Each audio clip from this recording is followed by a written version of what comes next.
वहीं पर संस्कृत साहित्य में वर्णित वन्य समाज पर PhD हुआ है।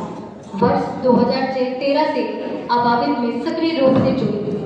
आपने पूर्व में JNU इकाई में विभिन्न दायित्वों का निर्वहन करते हुए वर्ष 2017 में JNU छात्र संघ चुनाव में अध्यक्ष पद के उम्मीदवार के रूप में अबाबिल का प्रतिनिधित्व किया। 2016 में JNU में लगे भारत विरोधी नारों के विरुद्ध छात्र आंदोलन की अग्रणी सहभागिता तथा अबाबिल के मिशन साहसी अभियान के अखिल भारतीय स्वरूप पर ले जाने में आपकी महती भूमिका रही है।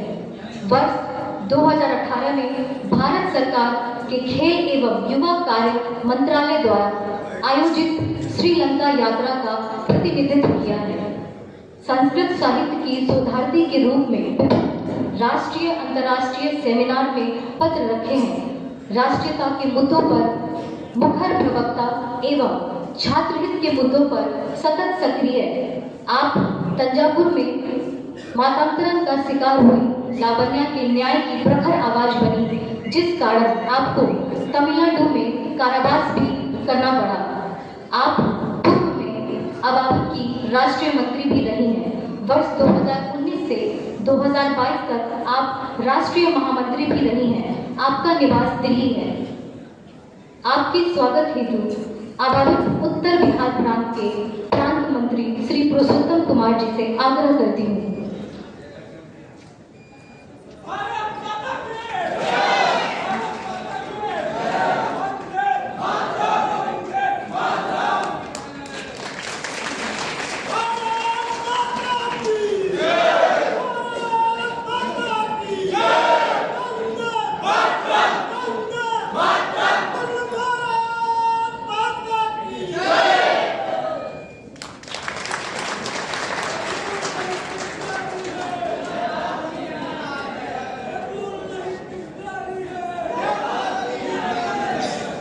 आप हैं डॉक्टर अंजनी कुमार श्रीवास्तव जी। आप मूलतः वैशाली जिले से हैं। आपकी शिक्षा PhD तक हुई है। आपने जवाहरलाल नेहरू विश्वविद्यालय के महामंत्री, अंडमान तथा निकोबार द्वीप समूह के अध्यक्ष, पश्चिम बंग प्रांत के उपाध्यक्ष, बिहार प्रांत के उपाध्यक्ष तथा उत्तर बिहार प्रांत के अध्यक्ष के दायित्व का निर्वहन किया है। आप महात्मा गांधी केंद्रीय विश्वविद्यालय मोतिहारी में हिंदी विभाग के अध्यक्ष हैं। आप वर्तमान में उत्तर बिहार प्रांत के प्रांत अध्यक्ष हैं। आपके स्वागत हेतु स्वागत समिति अध्यक्ष डॉक्टर अनिल कुमार जी से आग्रह करते हैं।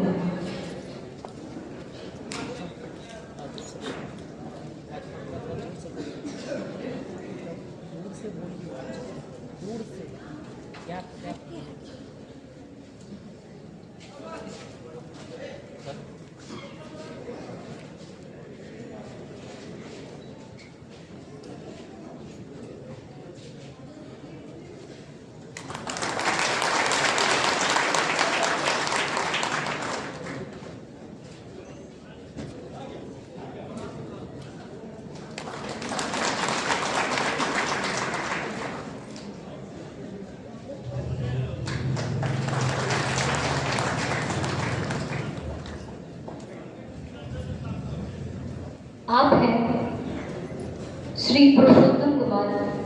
आप अखिल भारतीय विद्यार्थी परिषद उत्तर बिहार प्रांत के प्रांत मंत्री हैं। आप मूलतः बेगूसराय जिले के भगवानपुर के निवासी हैं। आप मिथिला विश्वविद्यालय के सबसे बड़े महाविद्यालय GD कॉलेज के निर्वाचित छात्र संघ अध्यक्ष भी रहे हैं। आपकी पढ़ाई इतिहास विषय से PhD में हो रही है। आपने इतिहास विषय से NET की परीक्षा उत्तीर्ण की है। आप कई राज्य स्तरीय एवं जोनल वाद विवाद प्रतियोगिता के विजेता भी रहे हैं। संगठन में कार्य करते हुए अपने बेगूसराय जिले के शैक्षिक परिदृश्य को बदलने हेतु कई सफल आंदोलनों का नेतृत्व किया है। आपने पूर्व में GD कॉलेज इकाई उपाध्यक्ष, नगर मंत्री, जिला संयोजक एवं राष्ट्रीय कार्यकारिणी परिषद सदस्य जैसे दायित्वों का निर्वहन किया है। वर्तमान में आप उत्तर बिहार प्रांत के प्रांत मंत्री हैं। आपके स्वागत हेतु स्वागत समिति मंत्री श्री मृगेंद्र जी से मैं आग्रह करती हूँ।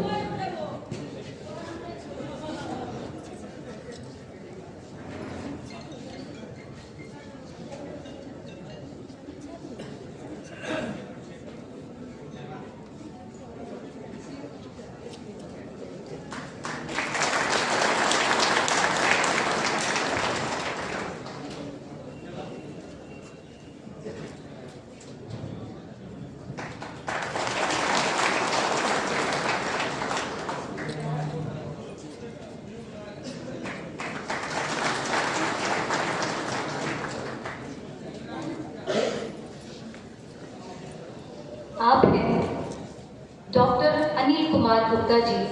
आप मां पंचा देवी अस्पताल के सीनियर सर्जन हैं और ग्रीन पूर्णिया के संरक्षक हैं। आप उत्तर बिहार प्रांत के 66वां प्रांत अधिवेशन में स्वागत समिति अध्यक्ष हैं। आपके स्वागत हेतु प्रदेश कार्यकारिणी सदस्य श्री नीतीश कुमार निक्कू जी से आग्रह है।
आप हैं श्री मृगेंद्र जी।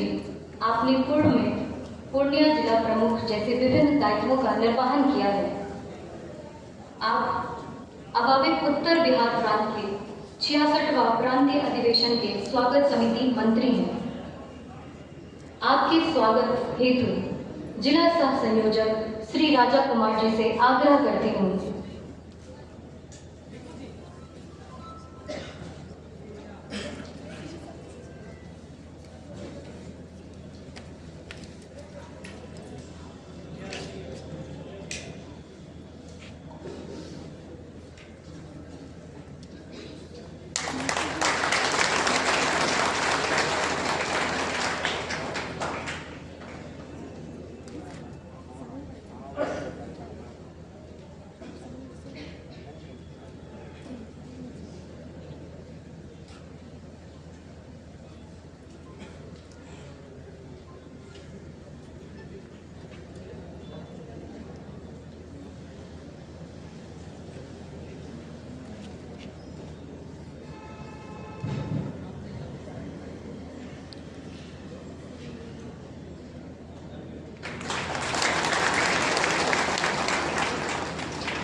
अब मैं स्वागत समिति अध्यक्ष डॉक्टर अनिल कुमार गुप्ता जी से स्वागत उद्बोधन हेतु आग्रह करती हूँ।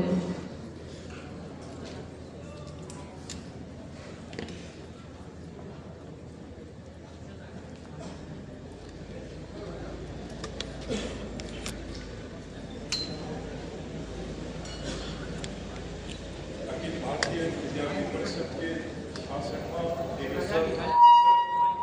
उत्तर बिहार ब्रांच का जो आज पूर्णिया में होने जा रहा है, मैं सभी मंचासीन और मंच के सामने बैठे सभी स्वागत करता हूँ, अभिवादन करता हूँ, सम्मान करता हूँ। सर्वप्रथम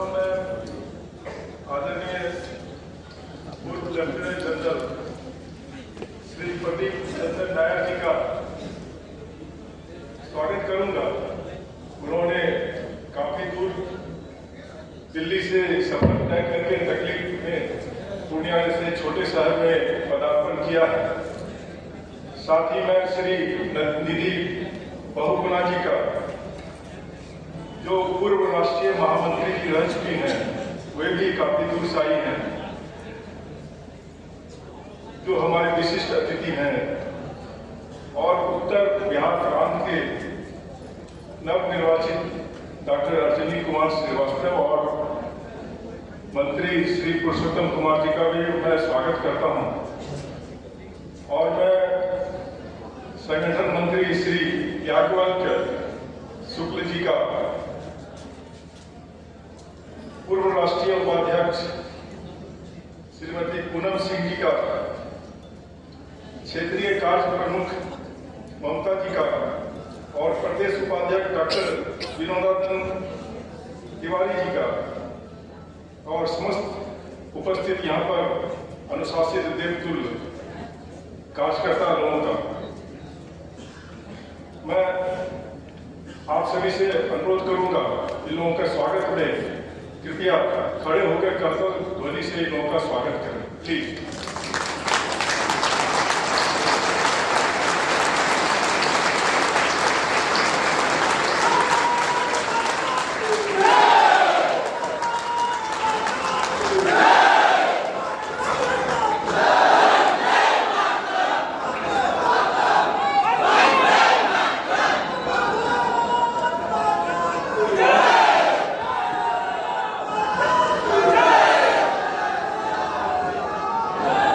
बहुत बहुत धन्यवाद। आज मैं पूर्णिया में आप सभी का स्वागत कर रहा हूँ। पूर्णिया बिहार प्रांत का एक छोटा सा शहर है, जो कभी काला पानी के नाम से जाना जाता था। पूर्णिया में लोग आना पसंद नहीं करते थे। हालांकि यह भारत प्रांत का सबसे पुराना जिला में से एक है। ये 255वां अपना जन्म सिद्धि मना रहा है। 1770 में इसकी स्थापना हुई थी और आज अभी देख रहे हैं पूर्णिया काफी बदल चुका है, काफी विकसित हो चुका है। हमें मेडिकल कॉलेज मिल गया है, इंजीनियरिंग कॉलेज मिल गया है, कृषि कॉलेज मिल गया है, यूनिवर्सिटी खुल गई है और सबसे बड़ी बात है कि हमें हमारे बिहार के सभी राजनेता के सहयोग से और यहाँ के अभी पूर्णिया में जो पदाधिकारी लोग हैं, उनके सहयोग से हमें एयरपोर्ट भी मिल रहा है। मैं ये उम्मीद करूंगा कि अगले बार जब आपको आना पड़ेगा दूर से, तो आप लोगों को इतनी कष्ट नहीं उठाना पड़ेगा, भागडोगरा नहीं जाना पड़ेगा या दरभंगा नहीं जाना पड़ेगा। ये हमारे लिए, हम लोगों के लिए पूर्णिया के लिए सौभाग्य की बात होगी। आप सभी जानते हैं, अखिल भारतीय विद्यार्थी परिषद के एक सदस्य जानता है कि हम लोगों के आजादी के बाद कुछ युवा साथियों ने श्री बलराज माधव जी के नेतृत्व में 9 जुलाई 1949 को इसकी स्थापना, इसकी नींव रखी थी। आज ये एक बहुत बड़े वट वृक्ष में तब्दील हो चुका है। हजारों और लाखों की संख्या में इसकी सदस्यता है और मुझे ये गर्व हो रहा है कि ये कहते हुए कि ये विश्व का सबसे बड़ा युवा संगठन है, राजनीतिक आयोग या सबसे बड़ा युवा संगठन। आप सभी देश प्रेम और राष्ट्रीयता के भावना से ओतप्रोत हैं। हम सभी जानते हैं कि चाहे वो कश्मीर का 370 का मामला हो या चीन का मामला हो, पाकिस्तान का मामला हो या अभी बांग्लादेश का मामला हो, आप लोगों ने किस तरह से अपनी राष्ट्रीयता निभाई है। हम लोग देख रहे हैं कि जवाहरलाल यूनिवर्सिटी में किस तरह से पहले नहीं जानते थे, लेकिन इधर हाल फिलहाल में पता चला कि जवाहरलाल नेहरू यूनिवर्सिटी में किस तरह की घटनाएं घटती थी, जिसका सबसे प्रमुख रूप से विरोध अखिल भारतीय विद्यार्थी परिषद ही नहीं किया। मुझे उम्मीद है कि यही राष्ट्रीयता हमेशा इनके साथ बनी रहेगी। बिहार प्रांत, हमारा अखिल भारतीय विद्यार्थी परिषद ने बिहार प्रांत के अभी श्री पुरुषोत्तम कुमार जी ने जैसे कहा कि उन्होंने ब्लड ब्लड डोनेशन का कैंप का काफी उद्घाटन, काफी सहयोग किया है। और मुझे ये बताते हुए आप लोगों को बहुत खुशी हो रही है कि बिहार प्रांत में सबसे ज्यादा ब्लड डोनेशन किया है अखिल भारतीय विद्यार्थी परिषद ने, पूरे देश भर में सबसे ज्यादा ब्लड डोनेशन किया।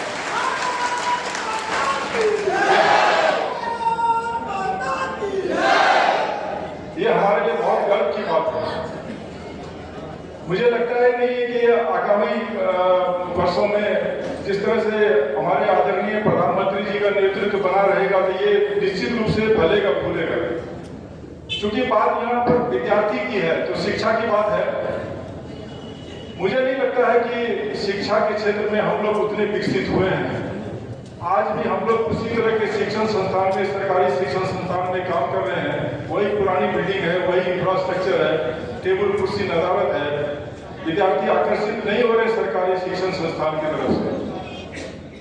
अगर हमको चमचमाती सड़क चाहिए, 24 घंटा बिजली चाहिए, तो मुझे भी स्टार स्कूल चाहिए, स्टार शिक्षण संस्थान चाहिए, कॉलेज और स्कूल चाहिए जहाँ विद्यार्थी जाना चाहे, बैठना चाहे। वो प्राइवेट शैक्षणिक संस्थान जो कोचिंग इंस्टीट्यूट सब इतने फल हो रहे हैं उस तरफ नहीं मुखातिब हो। और आज ये सरकारी शिक्षण संस्थान ऐसे हो गए हैं केवल अटेंडेंस बढ़ाने की जगह हो गई है। हमारे जमाने में ऐसा नहीं था। हम लोग कभी सोच भी नहीं पाते थे कि कोई प्राइवेट स्कूल भी होता था। हम लोगों की पढ़ाई का स्तर बहुत ही अच्छा था। हमारे शिक्षकगण आज भी मैं याद करता हूँ तो मैं अंदर से कुछ अलग ही अनुभूति होती है। वो अभी के शिक्षकों में क्यों नहीं है? इसका एक प्रमुख कारण है कि सरकार ने शिक्षा की तरफ ध्यान नहीं देता है। आज शिक्षकों का सैलरी बहुत कम है और मेरे अनुसार शिक्षकों की सैलरी डॉक्टर और इंजीनियर से ज्यादा होनी चाहिए, ताकि वो मेधावी छात्र जो है वो इस पेशा में आए तो हम लोग का शिक्षा का स्तर सुधरेगा। 2047 तक हमारे प्रधानमंत्री जी ने विकसित देश का सपना देखा है। क्या वो ये 74% लिटरेसी रेट से संभव है? अगर हम लोग 100% लिटरेट नहीं होंगे तो कैसे संभव हो सकता है? बिल्कुल संभव नहीं हो सकता। उस पर बिहार सबसे ज्यादा इलिटरेट राज्य अगर कोई है देश में तो वो बिहार। ये स्थिति बदलनी चाहिए। हमें शिक्षा की तरफ भी उसी तरह ध्यान देना चाहिए जैसे कि और सब क्षेत्र में हम लोग ध्यान दे रहे हैं। मैं आप सभी को अंत में पूर्णिया आने के लिए बहुत बहुत धन्यवाद देता हूं। मैं आशा करता हूं कि आगामी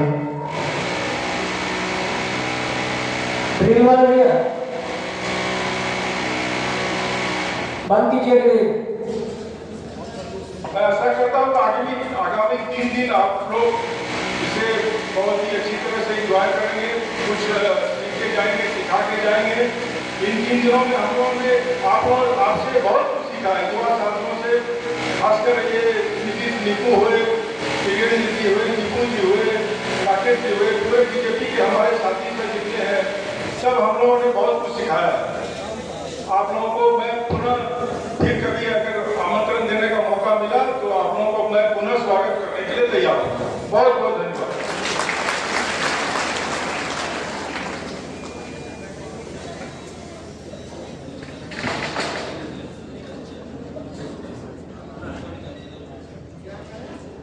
आप सभी मंचस्थ अतिथियों से आग्रह है कि अबाबिल उत्तर बिहार प्रांत के 66वें प्रांत अधिवेशन में मां सरस्वती एवं स्वामी विवेकानंद जी के तस्वीर के समक्ष दीप प्रज्वलित कर अधिवेशन का विधिवत उद्घाटन करें।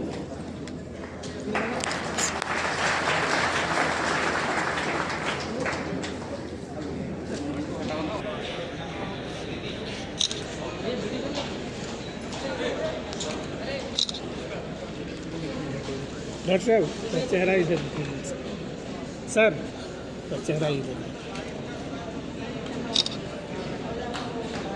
भारत माता की भारत माता की कौन चले भाई कौन चले, भारत माँ के लाल चले, कौन चले भाई कौन चले, भारत माँ के लाल चले, भारत माता की जय वंदे मातरम, वंदे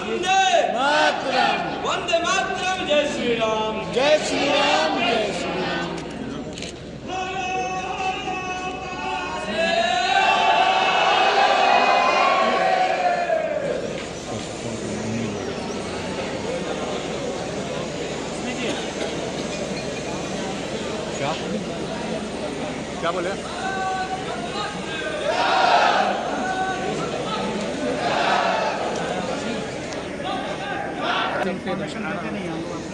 खबर भी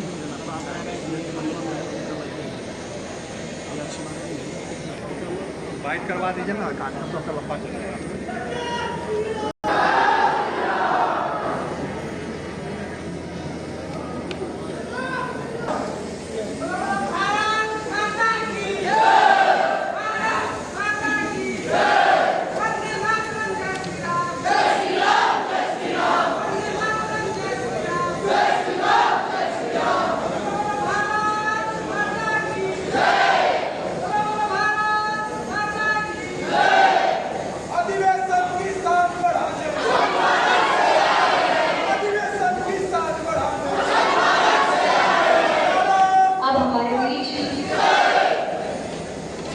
हमारे बीच कुछ विशेष परिचय है।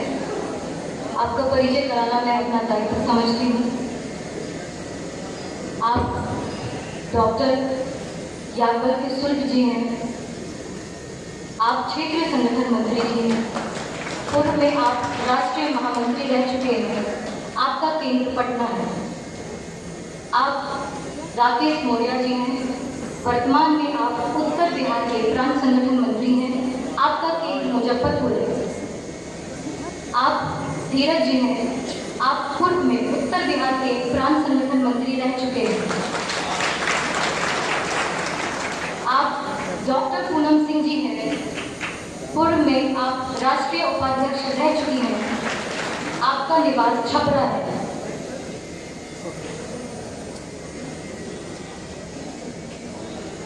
अब मैं मंच पे उद्बोधन हेतु आवावित उत्तर बिहार के प्रांत मंत्री श्री पुरुषोत्तम कुमार जी से आग्रह करती हूँ।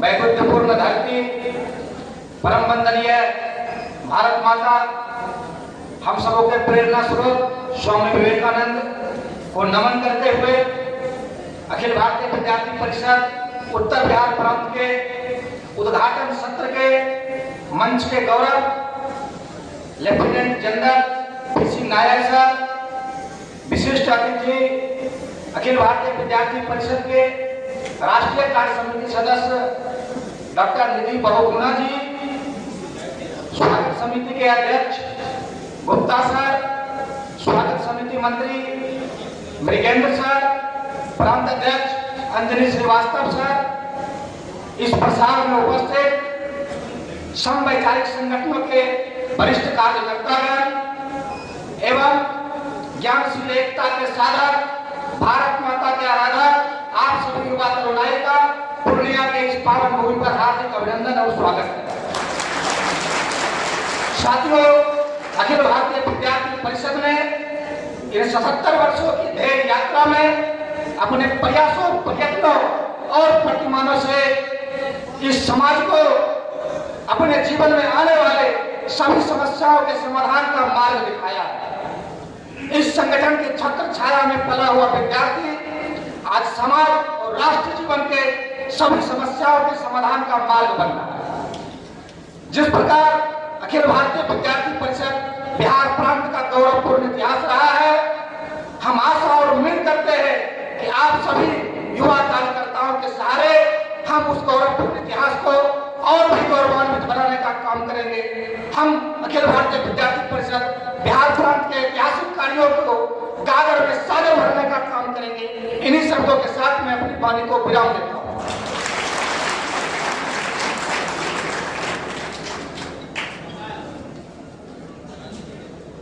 मंच पे उद्बोधन हेतु आवावित उत्तर बिहार के प्रांत अध्यक्ष डॉक्टर अंजलि श्रीवास्तव जी से आग्रह करती हूँ।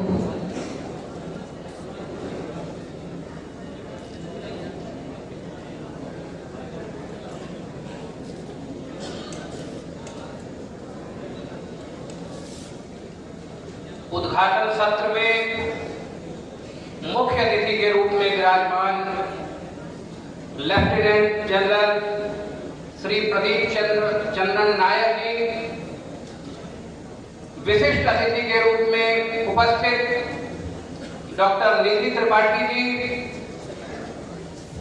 स्वागत समिति के अध्यक्ष डॉक्टर अनिल गुप्ता जी, स्वागत समिति के मंत्री श्री मृगेंद्र देव जी, प्रांत मंत्री श्री पुरुषोत्तम कुमार जी तथा उत्तर बिहार के कोने कोने से आई तरुणाई। पूर्णिया की इस पावन धरती पर आप सबका हार्दिक स्वागत और अभिनंदन है। अखिल भारतीय विद्यार्थी परिषद की स्थापना 1948 में हुई और 9 जुलाई 1949 को इसका विधिवत पंजीकरण हुआ। स्वतंत्रता के ठीक बाद जब राष्ट्र के पुनर्निर्माण की आवश्यकता थी और ऐसे समय जब कहा जा रहा था कि स्टूडेंट पावर न्यूसेंस पावर है, ऐसे समय अखिल भारतीय विद्यार्थी परिषद ने यह सिद्ध किया कि छात्र शक्ति राष्ट्र शक्ति है। छात्र कोई अराजक शक्ति नहीं है बल्कि राष्ट्र शक्ति है। और अपने 77 वर्षों के इस कालखंड में विद्यार्थी परिषद ने महत्वपूर्ण सोपान हासिल किए हैं, महत्वपूर्ण प्रगति के पथ पर आगे बढ़ा है। जब कहा जाता था कि मताधिकार 21 वर्षों की उम्र में होता, तब हमने कहा कि विद्यार्थी कल का नहीं, विद्यार्थी आज का नागरिक है। और तब हमने 18 वर्ष पर मताधिकार की मांग की और इसे माना गया। और तब से हमें एक युवा तरुणाई को 18 वर्ष की उम्र में मताधिकार का के प्रयोग का अधिकार मिला। जब कश्मीर में आतंकवादी घटनाएं बढ़ने लगी, कश्मीरी हिंदुओं का विस्थापन आरंभ हुआ, तब अखिल भारतीय विद्यार्थी परिषद ने कश्मीर मार्च का आह्वान किया। जब बांग्लादेशी घुसपैठ की समस्या आई, तब विद्यार्थी परिषद ने 2007-8 में बड़े पैमाने पर विभिन्न क्षेत्रों में आंदोलन किया और यहाँ किशनगंज में एक बहुत बड़ा आंदोलन किया। जब शिक्षा के व्यापारीकरण का आरंभ हो रहा था, तब हमने व्यापारीकरण का विरोध किया और शिक्षा के भारतीयकरण की बात की। और राष्ट्रीय शिक्षा नीति जो आई, उसमें भी हमारा बहुत कुछ साझा है। अखिल भारतीय विद्यार्थी परिषद एक गैर राजनीतिक संगठन है और यह कोई ट्रेड यूनियन नहीं है। हमारा काम केवल संघर्ष नहीं करना है, हमारा काम समाधान का मार्ग प्रशस्त करना है। और यह शैक्षिक समुदाय का संगठन है जिसमें शिक्षक भी हैं, विद्यार्थी भी हैं और शैक्षिक परिवार की भूमिका, शैक्षिक परिवार की कल्पना अखिल भारतीय विद्यार्थी परिषद का उद्देश्य है। हम मान कर चलते हैं कि केवल ज्ञान से कार्य नहीं होता है, ज्ञान के साथ चरित्र भी चाहिए। ज्ञान तो रावण के पास भी था, तो ज्ञान के साथ शील और उस शील के साथ एकता ही परिवर्तन कर सकती है। यह विद्यार्थी परिषद का लक्ष्य है। आज अखिल भारतीय विद्यार्थी परिषद विभिन्न क्षेत्रों में सक्रिय है। आज हम राष्ट्रीय महत्व के संस्थानों में थिंक इंडिया के नाम से काम करते हैं, IIM में थिंक इंडिया के नाम से काम करते हैं। अभियांत्रिकी के छात्रों के लिए आविष्कार के माध्यम से काम करते हैं।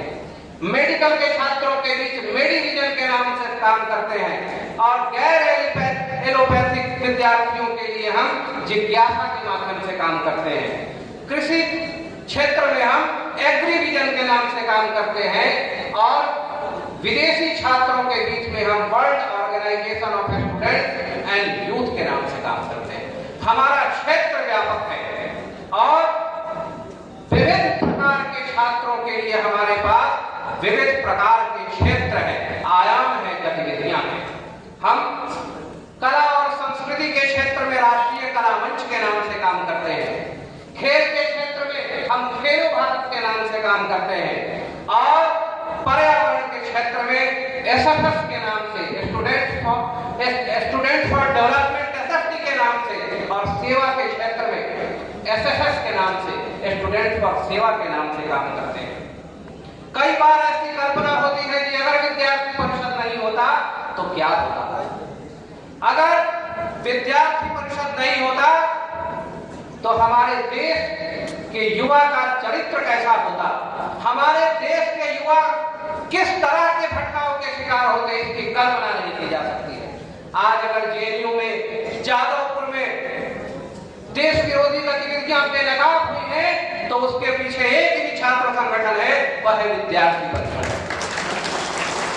1990 के बाद भारत में खंडन करने वाली शक्तियों से सीधे टकराने वाला संगठन है अखिल भारतीय विद्यार्थी परिषद। हम समानता की जगह समरसता की बात करने वाले संगठन हैं और आज हमने जो सोचा है सरकार उस दिशा में भी आगे बढ़ रही है।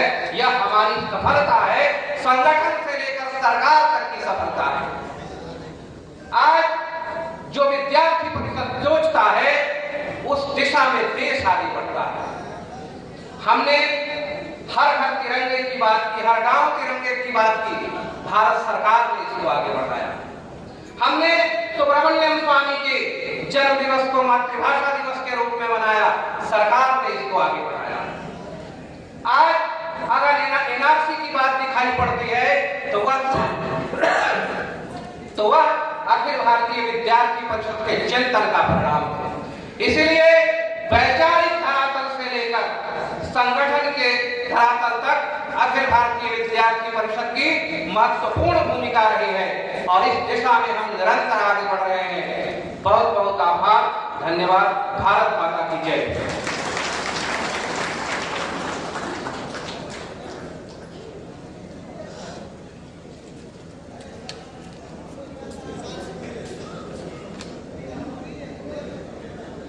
अब मैं मंच पर उद्बोधन हेतु 66वां उत्तर बिहार प्रांतीय अधिवेशन के विशिष्ट अतिथि डॉक्टर निधि बहुगुणा जी से आग्रह करते हैं।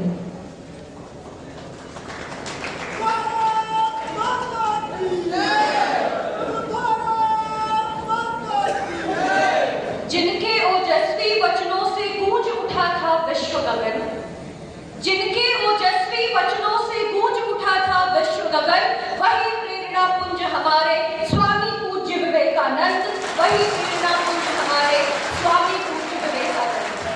अखिल भारतीय विद्यार्थी परिषद के उत्तर बिहार प्रांत के 66वें प्रांत अधिवेशन के आज के इस उद्घाटन सत्र में मंच पर उपस्थित लेफ्टिनेंट जनरल पीसी नायर जी, अंजनी सर, पुरुषोत्तम जी, अनिल जी, मृगेंद्र जी, इस सभा मंडप में उपस्थित विद्यार्थी परिषद के ज्येष्ठ श्रेष्ठ कार्यकर्तागण एवं मेरे समक्ष उपस्थित समस्त उत्तर बिहार में अपने अपने परिसर में विद्यार्थी परिषद के ब्रांड एम्बेसडर एवं विद्यार्थी परिषद की आन बान और शान को मैं सिर झुका करके प्रणाम करती हूँ, आप सभी का अभिवादन करती हूँ।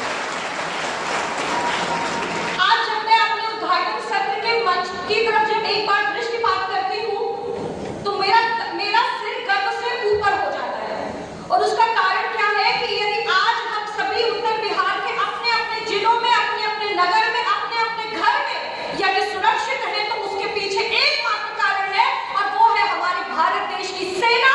और आज उस सेना का प्रतिनिधित्व करते हुए एक व्यक्ति, एक ऐसे कार्यकर्ता हमारे बीच उपस्थित हुए हैं। इस कारण से मेरा मन प्रफुल्लित भी है और गर्वान्वित भी है। और जब हम अपने प्रदेश मंत्री के बारे में सुन रहे थे, प्रदेश मंत्री जी का परिचय आ रहा था, तो प्रदेश मंत्री जी के परिचय में आया तो वो बेगूसराय।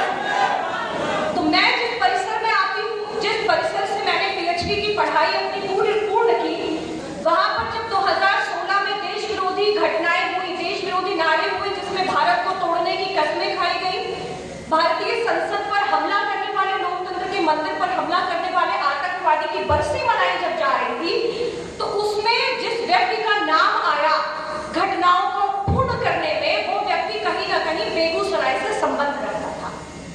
तो आज मैं इस मंच से कहना चाहती हूँ, उत्तर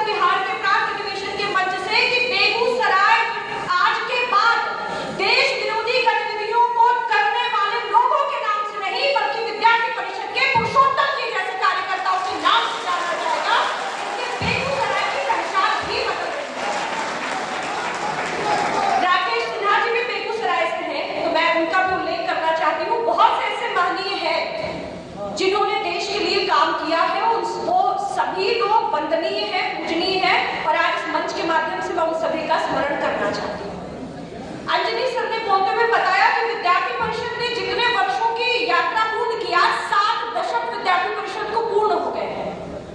और जब 1949 में 48 में विद्यार्थी परिषद की स्थापना हुई और 1949 में विद्यार्थी परिषद का पंजीकरण हुआ, उसका रजिस्ट्रेशन हुआ। और 1949 में जब विद्यार्थी परिषद बना तो कुछ लोग थे हमारे यहाँ पॉलिटिकल पार्टीज के लोग, बाकी लोग, सबके मन में चिंता थी कि अंग्रेजों ने और उससे पहले मुगलों ने भारत की जड़ों को हिलाने का प्रयास किया है, तो हम नव निर्माण करने की तरफ आगे बढ़ेंगे। जब नव निर्माण की बात आई तो विद्यार्थी परिषद ने ये कहा कि नव निर्माण यानी कि जो पुराना था वो सब कुछ ध्वस्त करके कुछ नया सृजन करने की बात हो रही है। परंतु विद्यार्थी परिषद का ये मानना है कि आज नए सृजन की आवश्यकता नहीं, बल्कि भारत के पुनर्जागृति की आवश्यकता थी। इस कारण से राष्ट्र का नव निर्माण नहीं, अभी तो पुनर्निर्माण किया जाना चाहिए। ये कहने वाला यदि कोई छात्र संगठन था तो विद्यार्थी परिषद संगठन था। और इसी उद्देश्य को लेकर के, राष्ट्र का पुनर्निर्माण, इस उद्देश्य को लेकर के, इस लक्ष्य को लेकर के विद्यार्थी परिषद की स्थापना हुई। और आज सतत लगभग 76 वर्षों के बाद अपनी स्थापना की विद्यार्थी परिषद अपने उस उद्देश्य, उस लक्ष्य की पूर्ति के लिए दृढ़ है। और जब नई शिक्षा नीति, राष्ट्रीय शिक्षा नीति 2020 में आती है तो विद्यार्थी परिषद जो राष्ट्र की पुनर्निर्माण का लक्ष्य कहीं पूर्ण होता दिखता है। जब कश्मीर से धारा 370 हटाई जाती है तो विद्यार्थी परिषद की जहां हुए बलिदान मुखर्जी, वो कश्मीर हमारा है, जो कश्मीर हमारा है वो सारा का सारा है, वो विद्यार्थी परिषद का नारा पूर्ण होता हुआ दिखाई देता है। विद्यार्थी परिषद ने जिन नारों, अपने स्थापना काल में जिन नारों को दोहराया, वो नारे आज विद्यार्थी परिषद की स्थापना के बाद भी पूर्ण होते हुए हमें दिखाई दे रहे हैं। और मैं आज गर्व से एक और बात आप लोगों के आगे साझा करना चाहती हूँ कि इस वर्ष जब गोरखपुर में अधिवेशन हुआ तो हमारे निवर्तमान पूर्व के राष्ट्रीय महामंत्री यादवल्क्य जी जो बैठे भी हैं सामने सभा मंडप में, उन्होंने जब मंच से विद्यार्थी परिषद की इस वर्ष की सदस्यता की घोषणा की तो उसी समय विद्यार्थी परिषद को विश्व का सबसे बड़ा छात्र संगठन बना दिया। जब विद्यार्थी परिषद की घोषणा करते हुए सदस्यता की यादवल्क्य जी ने कहा कि विद्यार्थी परिषद की सदस्यता आज कितनी है, तो मैं पूर्व कार्यकर्ता जो यहाँ पर उपस्थित है उन सबको भी धन्यवाद करना चाहूंगी और उनको ये कहना चाहूंगी कि आपने विद्यार्थी परिषद के लिए, जिस विद्यार्थी परिषद के लिए कार्य किया, आज वही विद्यार्थी परिषद आपके द्वारा खींची गई लकीर को और आगे बढ़ाते हुए 55 लाख से अधिक सदस्यता करते हुए विश्व का सबसे बड़ा छात्र संगठन बनने का कीर्तिमान पुनः किसी ने प्राप्त किया है तो वो अखिल भारतीय विद्यार्थी परिषद ने प्राप्त किया है। और मैं कहना चाहती हूँ, जहां पर वामी कामी थोड़े अधिक हो जाते हैं, वामपंथी कामपंथी लोग, तो ये विद्यार्थी परिषद के कार्यकर्ताओं को डराना, धमकाना, मारना, पीटना, हर तरीके के षड्यंत्र कर रहे हैं। मैं उनके लिए कहना चाहती हूँ, अटल जी की पंक्तियां कहते हुए कि अटल जी ने कहा था, कभी वे अकेले हुए आज इतने नहीं, तब डरे तो भला अब डरेंगे। तो उनसे मैं कहना चाहती हूँ कि जब हम कम थे तो तब आपसे नहीं डरते थे और राष्ट्र पुनर्निर्माण के लक्ष्य पर अड़े थे, तो आज तो जब हम 55 लाख से अधिक सदस्यों वाले छात्र संगठन हो चुके हैं तो आपके विमर्श, जो आप नेगेटिव विमर्श, नकारात्मक विमर्श भारत और विद्यार्थी परिषद के बारे में भी खड़ा करते हैं, उससे विद्यार्थी परिषद का कार्यकर्ता डरने वाला और झुकने वाला नहीं है। आपके षड्यंत्रों को परास्त करके राष्ट्र के पुनर्निर्माण के लक्ष्य को हम पूर्ण करेंगे। यहाँ पर शिक्षा की बात हो रही थी, स्वागत समिति के अध्यक्ष जी ने जब शिक्षा की चर्चा की तो हमको सबको पता है कि शिक्षा एक बोझ की तरीके से होती जाती है। जब आप सुबह उठते हैं, पीछे अपने बस्ता लादा आपने कॉपी के साथ में, किताबों के साथ में, और आप विद्यालय के नीरस सा जीवन जी रहे हैं। विद्यार्थियों की उस बात को ध्यान में रखते हुए विद्यार्थी परिषद ने happy and meaningful student life, आनंदमयी सार्थक छात्र जीवन की पहल की है, जिसमें शिक्षा बोझ नहीं होगी बल्कि शिक्षा मनोरंजन का साधन होगी, जिसमें हंसते हुए, मुस्कुराते हुए, बिना किसी मानसिक दबाव के विद्यार्थी शिक्षा ग्रहण कर सकता है। ये विद्यार्थी परिषद का स्टूडेंट्स की हेल्थ, मेंटल हेल्थ और फिजिकल हेल्थ के प्रति उनका कमिटमेंट है। आज जब हम ये भी देख रहे हैं कि कोविड के पश्चात जब लोग ऑनलाइन एजुकेशन पर शिफ्ट हुए हैं तो परिसर में पुनः लेकर के विद्यार्थियों को आने के लिए और गुरु शिष्य की उस पुनः ज्ञानवर्धन की परंपरा को स्थापित करने के लिए विद्यार्थी परिषद ने परिसर चलो का नारा दिया है। और उस नारे से परिसर चलो कैंपेन आज विद्यार्थी परिषद देश भर में चला रही है। आज हम ये देख रहे हैं कि जब अलग अलग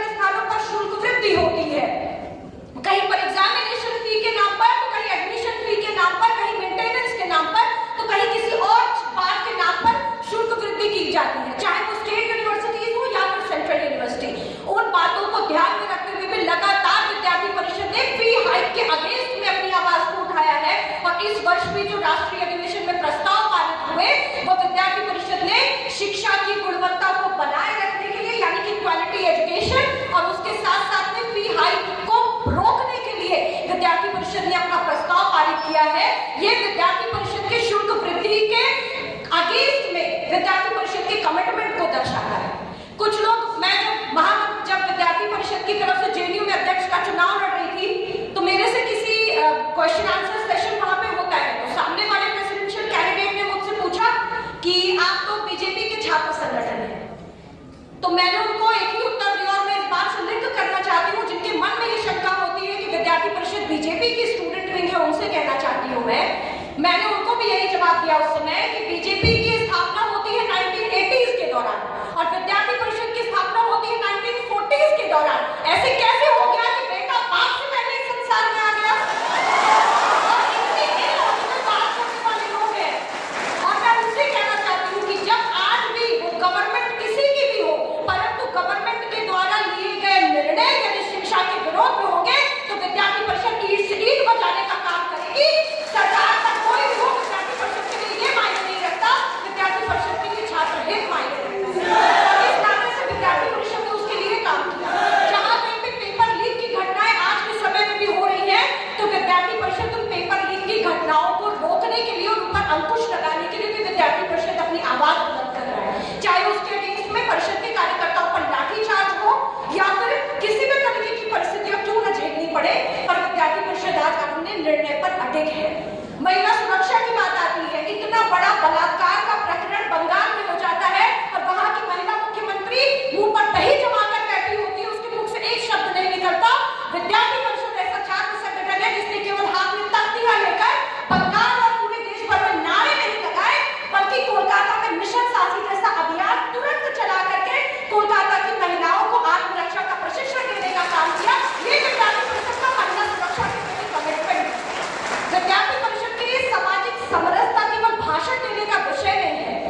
जैसे अंजलि सर ने कहा कि हम समानता नहीं समरसता की बात करते हैं, विद्यार्थी परिषद के लिए ऐसे ही समरसता भाषण का विषय न होकर के कमिटमेंट का विषय है, जिसमें विद्यार्थी परिषद नारे लगाते हुए कहती है, हम सब भारत माँ के लाल, छुआछूत का कहां सवाल है। उस भारत माँ की संतान मैं भी हूँ और आप भी हैं। यदि हम सब उसी भारत माँ की संतान है तो कोई जाति हमें भारत की सेवा करने से नहीं रोक सकता, कोई धर्म हमें भारत की सेवा करने से नहीं रोक सकता, क्योंकि यदि इस भारत माता को परम वैभव पर लेकर के जाना है, राष्ट्र का पुनर्निर्माण करना है, तो इस भारत के एक एक नागरिक का सहयोग, एक एक विद्यार्थी का सहयोग हमें चाहिए होगा।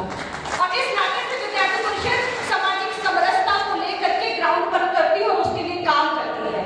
और आज मैं एक बात और आपको गर्व से कहना चाहती हूँ कि आज सिर्फ भारत में ही नहीं, विद्यार्थी परिषद का काम यूएस, इंग्लैंड, कनाडा, जर्मनी जैसे देशों में भी आज विद्यार्थी परिषद के कार्यकर्ता है, जो उन देशों में शिक्षा ले रहे हैं और शिक्षा लेते हुए अपने इन राष्ट्र भाव वाले विचारों को प्रचारित प्रसारित करने का काम कर रहे हैं। भारत में जो इंटरनेशनल स्टूडेंट्स आते हैं, अंतरराष्ट्रीय विद्यार्थी, उन विद्यार्थियों को अपनी परंपरा, भारत की परंपराओं से परिचित करवाने के लिए, भारत की बातों से अवगत करवाने के लिए Vidyarthi Parishad world organisation of students and youth के थ्रू आज कंटिन्यूअसली काम कर रहा है।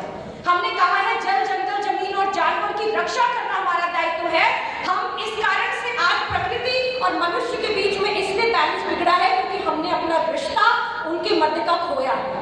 जब हमने ये सोचना शुरू कर दिया, जब हमने नदियों को माता मानने का हम भूल गए, जब हम वृक्षों में देवता देखना भूल गए, वृक्षों में जब हमने ब्रह्म देवता को देखना भूल गए, हमने बंद कर दिया, तो इतनी समस्याएं उत्पन्न होने लग गई। और एक बार पुनः ये आवश्यकता है कि प्रकृति के प्रति अपनी उस माता और पुत्र या पुत्री की दृष्टि को पुनः जागृत किया जाए। इस कारण से जल, जंगल, जमीन और जानवर की रक्षा को लेकर के, उनके प्रति जागरूकता को लेकर के विद्यार्थी परिषद स्टूडेंट फॉर डेवलपमेंट के माध्यम से जो आज काम कर रहा है, वो काम कंटिन्यू चलता रहे। अंजलि सर ने विद्यार्थी परिषद के विभिन्न आयामों और गतिविधियों के बारे में आप सभी को बताया है। मुझे बहुत अधिक उसको उल्लेख करने की आवश्यकता प्रतीत नहीं होती है। बस एक अचीवमेंट के साथ अपनी वाणी को विराम दूंगी कि लोग कहते हैं कि पूर्वोत्तर, मुझे ध्यान में आता है कि जब दिल्ली में हिंदू विरोधी दंगे हुए तो वहां पर एक व्यक्ति क्या करता है, जामिया मिलिया इस्लामिया के सामने खड़े होकर के चिकन नेक की चर्चा आई मंच से कि चिकन नेक को काट दो ताकि पूर्वोत्तर भारत से अलग हो जाए। कुछ समय के लिए चिकन नेक को काट के रखते हैं और आज वो व्यक्ति जेल में है। ऐसे लोगों के साथ यही होना चाहिए जो भारत की एकात्मता, अखंडता और संप्रभुता पर प्रश्नचिन्ह उठाने का प्रयास करते हैं, उनकी जगह कारावास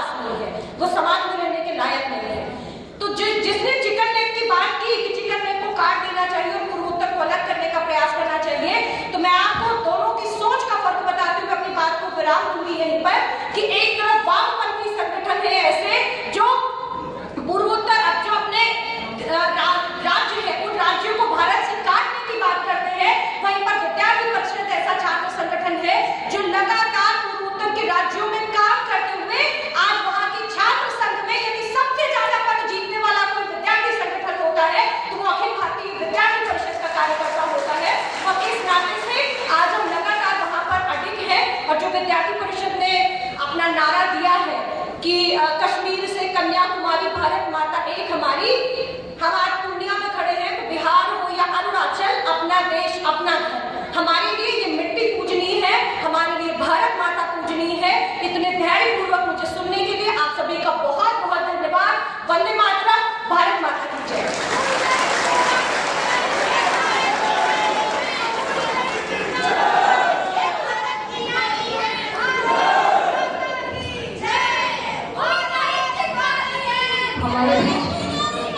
हमारे बीच कुछ विशेष परिचय है। आप हैं श्री विजय जी, पूर्व कार्यकर्ता विद्यार्थी परिषद, वर्तमान में पूर्णिया में सहायक। आप हैं श्री कृष्ण कुमार जी, पूर्व विद्यार्थी परिषद कार्यकर्ता, वर्तमान बनमनखी विधायक। आप हैं डॉक्टर प्रोफेसर ललन अत्री जी, आप हैं विनय पांडे जी। हमारे बीच हैं नगर अध्यक्ष डॉक्टर नवनीत कुमार जी। हमारे बीच हैं अमितेश कुमार सिंह जी, बनमनखी नगर मंत्री, प्रदेश कार्यकारिणी समिति जिला प्रमुख, विभाग प्रमुख के दायित्व पे रहे हैं, वर्तमान में अधिवक्ता है। हमारे बीच हैं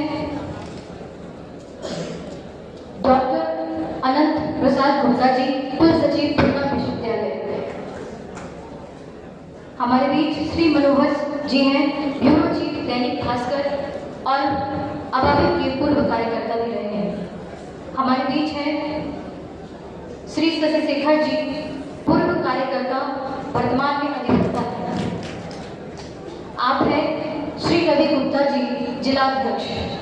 आप हैं श्री किशोर जायसवाल जी, पूर्व कार्यकर्ता है। हमारे बीच परिचय है, आप हैं श्री विभास रंजन जी, पूर्व कार्यकर्ता पूर्णिया। और अब मैं मंच पे 66वां उत्तर बिहार प्रांत अधिवेशन के मुख्य अतिथि लेफ्टिनेंट जनरल प्रदीप चंद्र नायर जी से उद्बोधन हेतु आग्रह करती हूँ।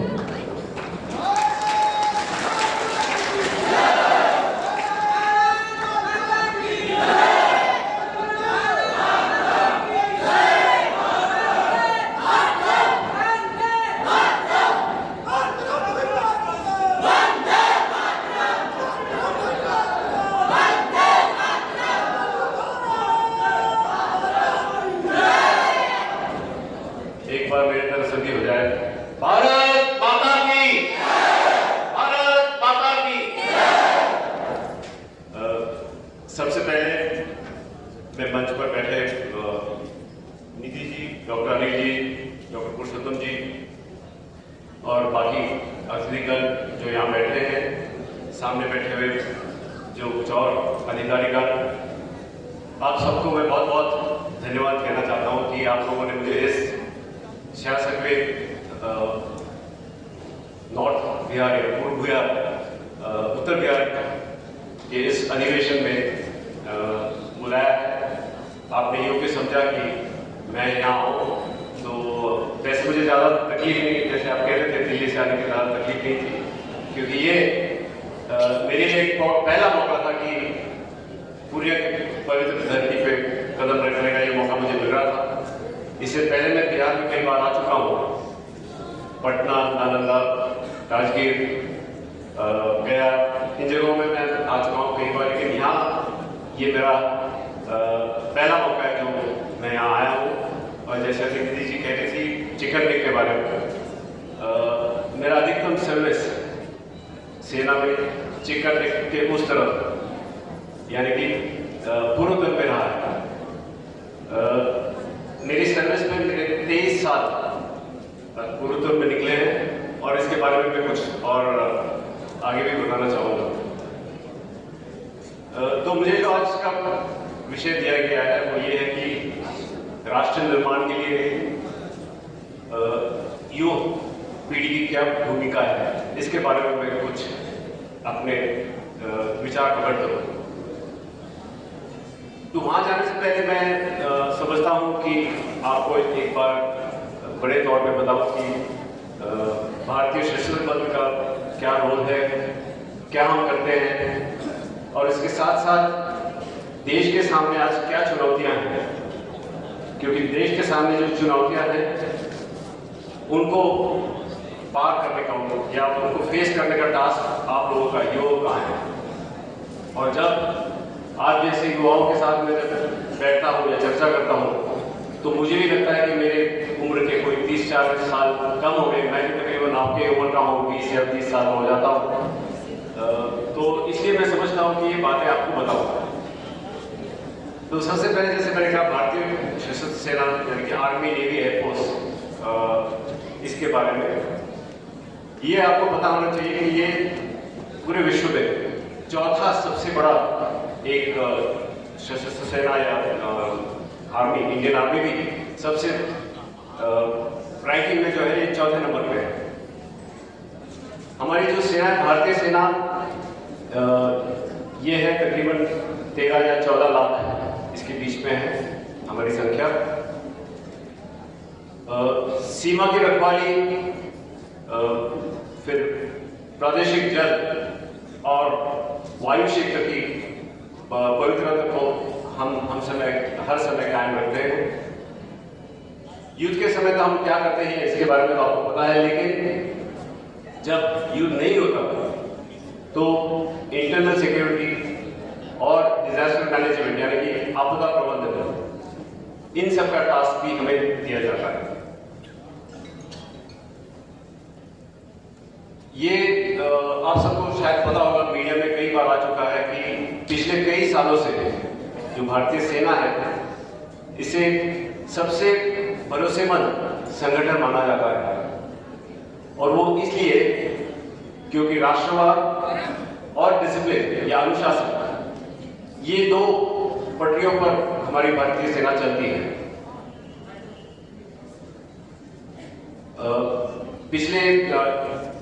पिछले साल से इस साल हमने देखा कि बजट में बढ़ाव आ चुका है सेना के लिए, और इसके साथ साथ जो चल रहा है वो आत्मनिर्भर। हमारी जो डिफेंस इंडस्ट्री है इसमें काफी फर्क पड़ चुका है पिछले 4-5 सालों में, और जो हम आत्मनिर्भरता के बारे में सुनते रहते हैं ये वाकई में बहुत अभी इसमें हम तरक्की कर चुके हैं। मेरा अगला बिंदु है कि आज दुनिया में क्या क्या बदलाव बड़े तौर पे आए हैं और किस तरह से आपको इनका मुकाबला करना है। सबसे पहले है एकल परिवार यानी कि न्यूक्लियर फैमिलीज।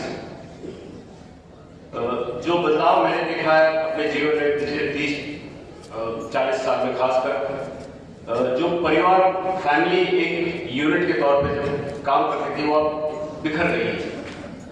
तो ये बड़ा चुनाव है हर एक को कि चाहे किसी भी सर्विस में हो, चाहे वो सेना में हो या किसी और सर्विस में भी हो, लोग अपनी फैमिली से थोड़ा दूर रहते हैं और सपोर्ट सिस्टम जो फैमिली का हुआ करता था वो अब है ही। अगला बिंदु है इंटरनेट और सूचना, इसके साथ साथ मोबाइल फोन। इससे दुनिया काफी बदल चुकी है। हर समय आपके पास इंफॉर्मेशन की इतनी ज्यादा मारामारी होती है, इतनी ज्यादा इंफॉर्मेशन आपके पास होती है कि आपको एक युवा के तौर पर आपको पता नहीं चलता इसमें से सच क्या है, झूठ क्या है। जो नए खतरे जो मैं देख रहा हूं, जो आपको यानी कि युवा पीढ़ी को अपने समय में इन चुनौतियों का सामना करना पड़ेगा, वो सबसे पहले मुझे लगता है ग्लोबल वार्मिंग और पर्यावरण। इसके बारे में कई बार चर्चा लोग करते हैं, मीडिया में आता है, लेकिन दुनिया के नजरिए से अगर देखा जाए हमें जितना इस पर फोकस करना चाहिए वो हम कर नहीं रहे हैं। अगली चुनौती जो आपके सामने आएगी वो है आर्टिफिशियल इंटेलिजेंस। पिछले 2-3 सालों से आपने सुना होगा चैट जीपीटी, और चैट जीपीटी ने किस तरह से बदलाव लाया है। तो ये आगे बढ़कर जब कंप्यूटर ही फैसला करेगा कि क्या करना है, और जो इंसान जो सबसे मेन वर्किंग ब्रेन था, उससे हटकर जब मशीन या कंप्यूटर फैसला लेने लगेंगे, क्या वो फैसले ठीक होंगे, नहीं होंगे, कई बार गलत भी होंगे। यहाँ तक कि लड़ाई के मैदान में भी कि किस जगह पर बम डालने हैं, किन लोगों के ऊपर उसका प्रभाव करना है, ये भी मशीन शायद कैलकुलेट करेगी। जैसे आपने देखा होगा कि 2 दिन पहले एक रूस के एरिया में एक अजरबैजान का एक हवाई जहाज गिर पड़ा। वो कैसे? आज के अखबारों में अगर आप पढ़ोगे तो देखोगे कि रूस मान गया कि हमारी गलती हुई। गलती किसकी हुई? Artificial intelligence. जिस सेंसर ने उसको सेंस किया, उन्होंने ये सोचा कि ये कोई मिलिट्री हवाई जहाज है और उस हवाई जहाज को उन्होंने मार दिया।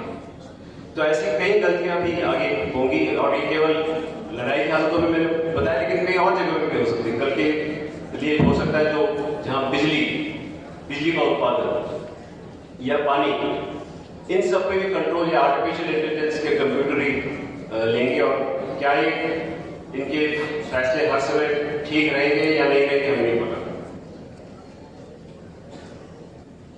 उसके बाद जो आपके सामने कुछ और चुनौतियां हैं वो है कम जमीन, शहरी इलाकों की तरफ भागना, क्योंकि यहाँ पे अनएम्प्लॉयमेंट का एक बहुत बड़ा प्रॉब्लम है। तो इसे किस प्रकार से हम बात करेंगे मैं आपको थोड़ी देर के बाद में बताऊंगा, लेकिन साथ साथ आपको ये भी पता होना चाहिए कि तकनीक का आगमन और तकनीक की गति जो है वो बहुत तेज है। एक जमाना था जब हम केवल एक ग्रेजुएट, पोस्ट ग्रेजुएट होते थे, नौकरी मिलती थी, लेकिन ये आप सबके समय में एक बदलाव आएगा। आपको अपने आप को हर समय अपस्किल करना पड़ेगा, नई डिग्रियां प्राप्त करनी होगी, नया क्वालिफिकेशन प्राप्त करना होगा, क्योंकि ये तकनीक का जो रफ्तार है वो बहुत तेज होगा। मेरा अगला बिंदु है दुनिया में भारत का विशेष स्थान क्यों हम देखते हैं। और सबसे पहले मैं ये कहना चाहता हूं कि हम किसी गठबंधन में नहीं बंधे हुए हैं। एक नॉन अलाइनमेंट के बारे में आपने सुना होगा, हम तकरीबन वही पॉलिसी हमारी चल रही है, किसी के साथ हमारा गठबंधन नहीं है। हम अपने आप इंडिपेंडेंटली सोच विचार कर रहे हैं। जब रशिया और यूक्रेन की लड़ाई शुरू हुई तो हम पर काफी दबाव था कि हम रशिया से तेल, पेट्रोल, डीजल ये हम इम्पोर्ट नहीं करें, लेकिन इसके बावजूद भी हम कर रहे हैं। और हमारी ये पॉलिसी देखकर कई और देश जो दुनिया में कुछ और भी देश हैं, उन्होंने भी यही पॉलिसी शुरू करी कि वो भी रशिया से तेल लेना उन्होंने शुरू कर दिया।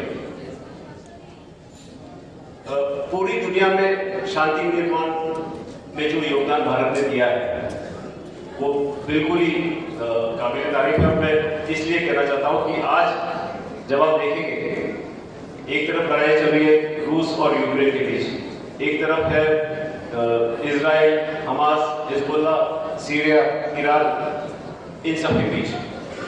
पूर्व तरफ अगर आप देखो चाइना अपने बंदूकें खाने हुए ताइवान के तरफ, इंडोनेशिया, मलेशिया, फिलीपाइंस, कितने सारे देश।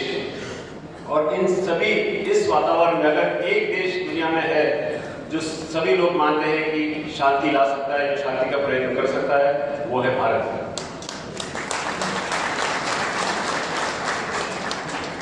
हम विकसित और अविकसित देशों के लिए एक रोल मॉडल बन चुके हैं। चाइना के बारे में आपने कई बहुत कुछ सुना होगा, उसके बारे में मैं विस्तार में थोड़ी देर बाद बताऊंगा। लेकिन जो भरोसा भारत पर है, वो विश्वास किसी भी देश के ऊपर नहीं है, चाहे वो सबसे बड़ा देश यूएस क्यों ना हो, यूएस हो, यूरोप के कोई भी देश आप ले लो। आज के समय में अगर आप विश्व में कहीं भी जाए, भारत के बारे में जो चर्चा हो रही है वो बहुत ही अच्छी होगी, और मैं ये अपने स्वयं एक्सपीरियंस से, तजुर्बे से मैं आपको बता सकता हूँ। तो ये क्यों हुआ? क्योंकि भारत की कुछ एक उपलब्धियां हैं जिसके बारे में आपको बताना होगा। आज हम दुनिया में 5वें नंबर पे सबसे बड़ी अर्थव्यवस्था में हम सब 5वें नंबर पे हैं। हमसे आगे कौन है? US, United states, China, Japan और जर्मनी। और जैसे डॉक्टर अमीर साहब ने कहा था आपको कि 2047 में मुझे यकीन है कि हम इस 5वें नंबर से तीसरे पे तो जरूर पहुंचेंगे, शायद दूसरे नंबर पे भी आ सकते हैं। और उस फल का जो मजा चखोगे वो आप सब होंगे। आप सब आज से